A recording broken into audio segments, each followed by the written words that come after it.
Sejam muito bem-vindos. Evangelho do Amor. Em João no capítulo 11, quando Jesus diz Lázaro dorme e eu vou despertá-lo do sono, a Bíblia diz, seus discípulos pensaram que ele se referia ao repouso do sono. A Bíblia só podia dizer, seus discípulos pensaram que ele estava mesmo dormindo e que não era o caso de morte. Mas a Bíblia faz questão de dizer que envolve o repouso do sono. O sono é repouso, é descanso para o corpo. Mas além do descanso diário do sono, Deus instituiu um dia semanal de descanso. Além do dia semanal de descanso, a cada 6 anos de trabalho na terra, o 7º era um dia de descanso. Você sabe por que o povo ficou 70 anos na Babilônia? Deus diz, a terra está cobrando os sábados. Tudo aquilo que eu e você fazemos, desrespeitando os princípios que Deus estabeleceu, a conta chega depois, a fatura do cartão de crédito que você está lá passando, ela vai chegar. É uma questão de tempo. E ele olha para mim e diz, você já conheceu alguns daqueles parques de Orlando? Eu falei, já. Ele falou, não é tudo lindo e maravilhoso? Eu falei, é. Ele falou, alguma vez você viu alguém dando manutenção, limpando? Pensei. Falei, nunca. Eu mesmo fiquei surpreso. Falei, como é que com aqueles milhares de pessoas, aquela estrutura toda, não existe limpeza ou manutenção? Eu falei, eles não limpam esse negócio? Tem que limpar. Ele falou, limpa e dá manutenção. Às vezes fazem isso de noite, quando o parque fecha. Na hora eu entendi a alegoria antes dele terminar. Quando eu e você vamos dormir, o parque fechou. É hora que o corpo se limpa, é hora de manutenção. Gente, eu recentemente li um livro de um dos maiores especialistas do sono do mundo.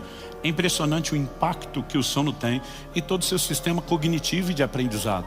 Nós não podemos simplesmente achar que somos mais sábios que o Criador e decidir viver do nosso próprio jeito. Marcos capítulo 6, de 30 a 32. Os apóstolos voltaram à presença de Jesus e lhe relataram tudo o que tinham feito e ensinado. Ministério bombando, sinais, milagres, gente sendo tocada. Ele lhes disse, venham repousar um pouco à parte num lugar deserto.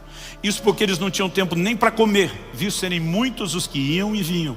Então foram de barco para um lugar deserto à parte. O ministério não é importante, alcançar as pessoas não é importante, Jesus diz, vão dar uma pausa, vocês têm que descansar. Porque senão, como diziam os antigos, a rosca espana. E não adianta garantir só os resultados imediatos, e não pensar em resultados a longo prazo. Então, se o próprio Jesus diz, eu mandei vocês trabalhar, mas vocês não podem nem para obedecer minha ordem de trabalhar, desrespeitar o descanso, por que eu e você podemos achar que podemos ser negligentes com o descanso no dia a dia? Eles estão num silêncio hoje impressionante. Quarto e último lugar.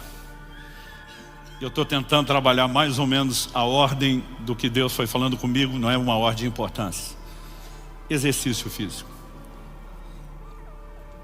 Primeira carta de Paulo a Timóteo, capítulo 4, versos 7 e 8. Exercite-se pessoalmente na piedade, pois o exercício físico tem algum valor, mas a piedade tem valor para tudo, porque tem a promessa da vida que agora é e da que há de vir. Bom, eu li na Nova Almeida atualizada, mas as versões mais antigas do próprio Almeida, como por exemplo a revista e atualizada, em vez de dizer que o exercício tem algum valor, Almeida diz assim, para pouco é proveitoso.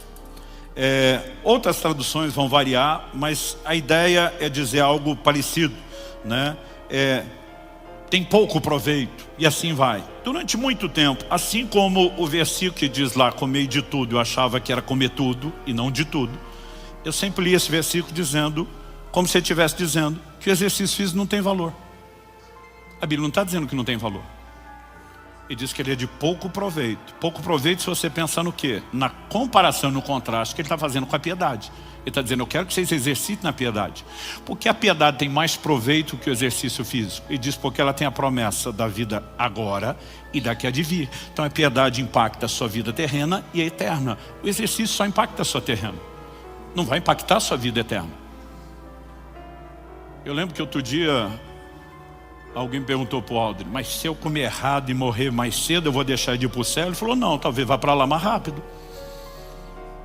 A pergunta é, por que antecipar o céu que pode esperar, se nós podemos ser mais frutíferos e viver o plano e o propósito de Deus de forma completa aqui? Então é lógico que o exercício físico não vai impactar seu galardão, sua eternidade, embora no próprio cuidado com o corpo e na sua vida espiritual, eu não vou dizer para você que não tem peso. Agora vamos pensar o seguinte, Paulo fala de exercício físico, a gente pensa com a mentalidade de hoje. que é o quê? Caminhar ou correr no parque, ir para a academia. Mas você precisa pensar que hoje a gente precisa de academia e das outras coisas, porque nossa vida, pelos confortos da modernidade, ela se tornou sedentária. As pessoas daquela época, quem Paulo escreve, ninguém era sedentário. Era impossível ser sedentário naquela época. Eles não tinham automóvel, não tinha bicicleta, né? Animais para transporte eram usados em momentos pontuais e longas jornadas para quem tinha. Então, você precisa entender que todo mundo tinha um movimento. Eu tenho um controle no meu relógio da quantidade de passos para saber se eu me movimentei o mínimo possível. Às vezes eu estou esperando no aeroporto, eu fico indo e vindo e olhando. Se não der para exercitar hoje, que pelo menos eu ande o mínimo. Ninguém tinha problema com isso na época. Todo mundo andava mais do que o mínimo, por causa das distâncias. O trabalho todo era físico, gente. Eles não tinham trabalho do escritório, como eu e você hoje passamos o dia sentado no ar-condicionado, né, fisicamente falando, não fazendo muita coisa. Então todo mundo trabalhava a terra para tirar o seu sustento, tinha que plantar e colher, tinha que cuidar dos animais, o trabalho era físico. Não existia essa ideia do negócio, da construção civil que nós temos hoje. Todo mundo tinha que construir sua própria casa com as mãos, tinha que fazer os seus móveis com as mãos, ou seja, não existia sedentarismo. E para esse povo que já tinha um mínimo de movimento, quando Paulo diz assim, o exercício físico para pouco é proveitoso, a palavra que ele usa no grego, ginásia, de onde vem ginásio e academia que nós temos hoje. Do que Paulo estava falando? Da cultura greco-romana, de exercitar-se fora, além da movimentação do dia a dia. Era uma cultura que fomentou o que hoje eu e você vamos chamar de vaidade, que é o culto ao corpo, mas era um nível de exercício além do comum. E Paulo está dizendo, mesmo esse além do comum, para quem não é sedentário, tem proveito. Então como é que hoje eu e você vamos decidir que não tem proveito? E essa foi uma área que Deus precisou trabalhar muito forte na minha vida. Eu tinha uma limitação, vocês lembram, 3 anos atrás de eu passar aqui 2 meses pregando sentado por conta de uma operação que eu fiz no joelho para poder voltar a me exercitar. E eu tive que decidir organizar minha vida. Eu vejo um monte de gente dizer, não tenho tempo. Eu digo, não, você não tem prioridade, o que você tem tempo dá um jeito. Hoje entre os 4 cultos, agora à tarde, eu me organizei ao longo do tempo, eu tenho academia dentro de casa e eu vou treinar no mínimo 1 hora, talvez 2 horas. Quando você entende importância, você se organiza. Quais são os resultados? Você passa a ter uma vida saudável. Os neurologistas estão dizendo isso com a clareza de documentação, material científico, pesquisas como nunca antes, que a melhor prevenção para demência na velhice não é só, vou aprender outra língua, vou escutar música, vou fazer os jogos mentais. Eu tento fazer essas coisas todas. Mas o que mais garante a neuroneogênese, formação de novos neurônios, exercício cardiovascular, a irrigação sanguínea no cérebro. Nós precisamos entender a importância disso. Os médicos, os cientistas estão anunciando que nós vamos viver a maior epidemia de demência jamais vista por alimentação errada e por falta de exercício. Então, assim, a pergunta é, eu e você não podemos ter uma mentalidade de investimento na nossa velhice? Por que não? Ok, pastor, é só o cardio? Também não. Se você quiser garantir mobilidade, não só o equilíbrio básico, mas mobilidade na velhice, você também vai precisar do anaeróbico, ou seja, musculação. Então, nós precisamos entender a forma e a maneira, né? E procurar corresponder com cuidado do corpo, que se estenda a todas as áreas. Para terminarmos, ninguém consegue mudar tudo da noite para o dia. Até porque a mudança é um processo. Você não muda comportamento sem mudar primeiro seus valores. Você pode repetir isso comigo? Diga, não se muda comportamento sem mudar primeiro os valores. E gente, os valores não mudam todos da noite para o dia. Então assim, eu lembro que eu ouvi alguns médicos falar, tem que cuidar pH da água, eu não sei o que. Eu dizia, meu Deus, não dá para mudar isso tudo de uma vez. Mas você pode começar de forma gradual. Então eu comecei retirando tudo aquilo que era escandalosamente mais danoso. Criei o hábito com isso. Depois você pode ir ajustando. Mas ao mesmo tempo nós precisamos de uma mudança de mentalidade. É por isso que nós estamos domingo passado e esse, pilhando você. Queremos que você adquira os livros. Porque não adianta ouvir isso uma vez. Eu me lembro quando em 2014 eu conheci o Aldrin, sentei na frente dele para uma conversa. Fiz o exame, eu brinco que ele tem uma máquina, um scanner lá que parece coisa espiritual, de tanto detalhe que revela da sua vida, dos seus hábitos. E quando terminou, estava na fase 2, dos 120 e tantos quilos. Falei, doutor, muito ruim? Ele falou, melhor do que eu esperava, olhando o seu tamanho e o seu peso. Mas ele olha para mim e diz assim, graças ao ortomolecular que te pegou 2 anos e meio atrás, te passou a suplementar com isso e isso.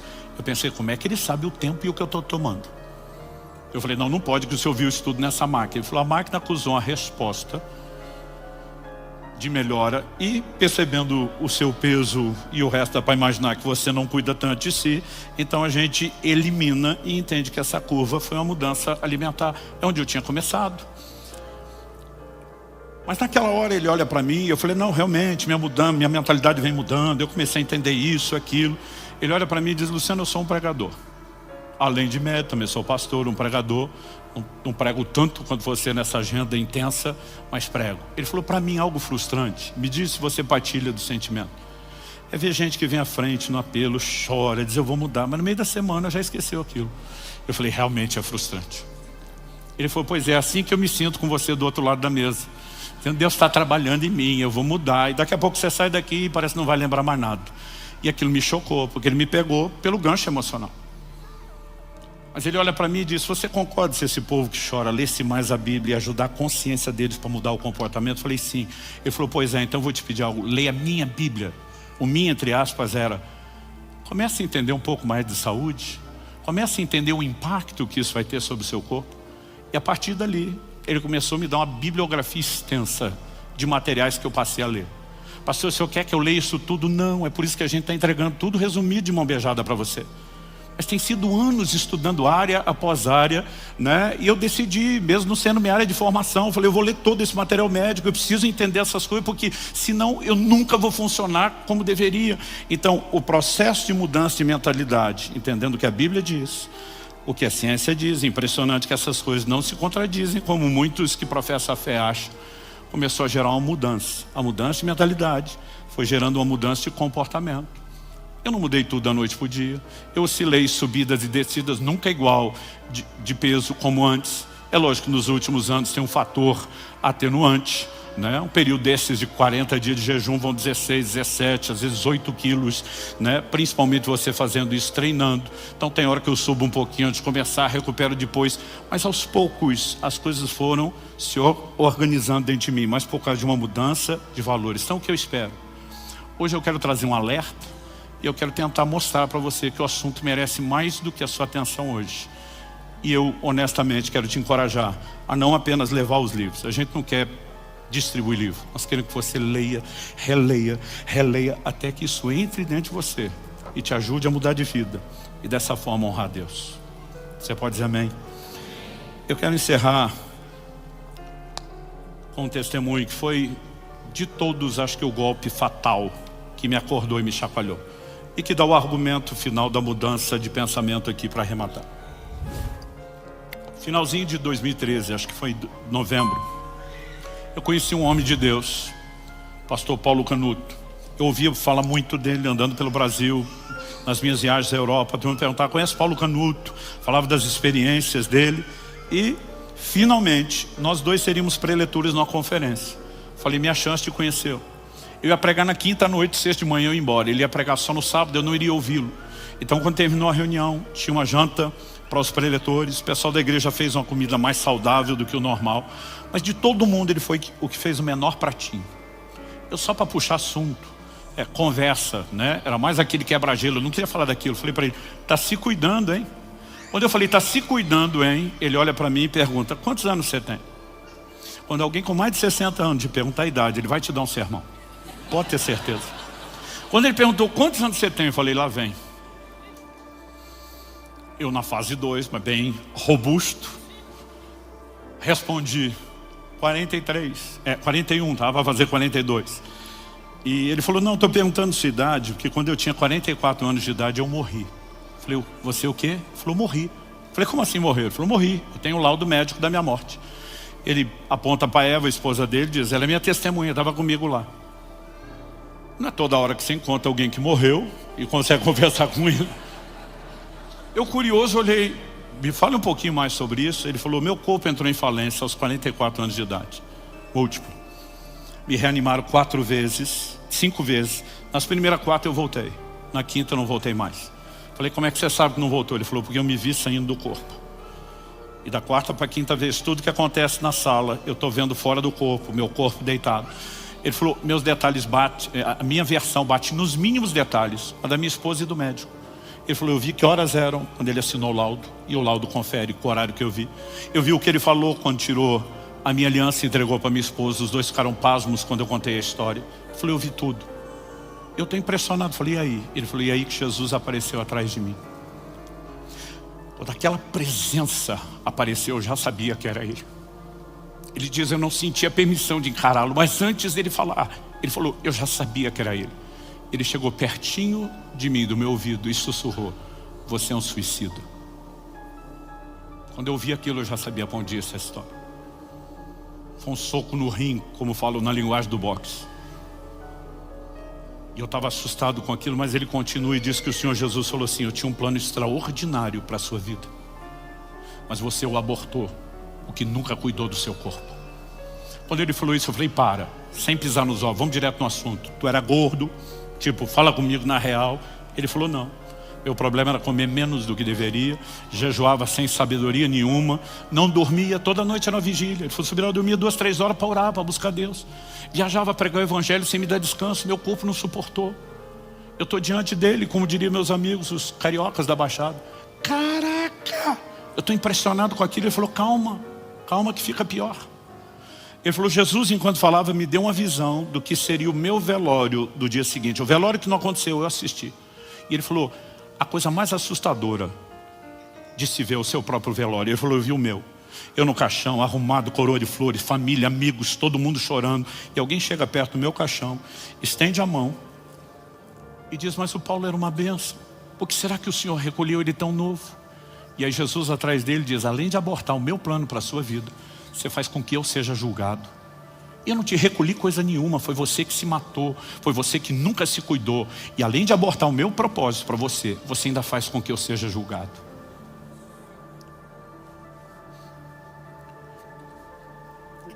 Eu levantei daquela mesa. Eu falei para Deus, nunca mais o Senhor vai chamar minha atenção de novo nessa área. É a última. Aí fez sentido tudo que eu ouvi ao longo dos anos, os textos que eu não queria enxergar. E eu falei para Deus, nunca mais. Só que eu não consigo mudar de hoje para amanhã. Eu quero te pedir 1 ano para eu trabalhar mudança de mentalidade. E naquele primeiro semestre, até encontrar o Aldrin, eu estava trabalhando só questão bíblica. Depois ele me ajudou e me deu uma extensa bibliografia para ler. E à medida que esses valores mudavam, eu pude pôr em prática aquela determinação. E eu quero fazer um apelo ao seu coração. Não seja negligente. Cuide do seu corpo, porque isso não é uma questão só natural. É uma responsabilidade que eu e você temos diante de Deus. Você recebe essa palavra em nome de Jesus? Feche seus olhos por um instante. Espírito Santo, nós clamamos por mais do que um conselho, mais do que informação, mais do que material para ser digerido numa reflexão posterior. Nós oramos por um despertamento, nós oramos por uma iluminação do alto, nós oramos que o Senhor de fato possa nos provocar a esse lugar de resposta que te honre, te exalte e te glorifique. Que não apenas garanta mais anos de vida, mas mais vida aos nossos anos. Que nos permita não desperdiçar a oportunidade de te servir, de cumprir o nosso propósito. Eu sei, ó Deus, que cada um tem a sua individualidade. Eu sei que cada um precisa, ó Deus, de ajustes específicos. E eu oro que o Senhor, de forma personalizada, aplique a sua palavra no coração de cada um. E nos ajude nesse processo de mudanças, para que possamos de fato te honrar em todas as áreas, na integralidade da vida cristã, espírito, alma e corpo. É a minha oração por cada um dos meus irmãos e irmãs nesse lugar, por aqueles que nos acompanham pela internet, ao vivo ou posteriormente com essa palavra gravada. Eu oro pelo início de uma nova história, em nome de Jesus e para a glória de Deus. Se você crê e concorde, diga amém. Amém. Se inscreva para receber mensagens da Palavra de Deus para seu coração. compartilhe essa mensagem para mais vidas serem alcançadas. Que você tenha um dia repleto de paz e de bênçãos vindas da parte de Deus.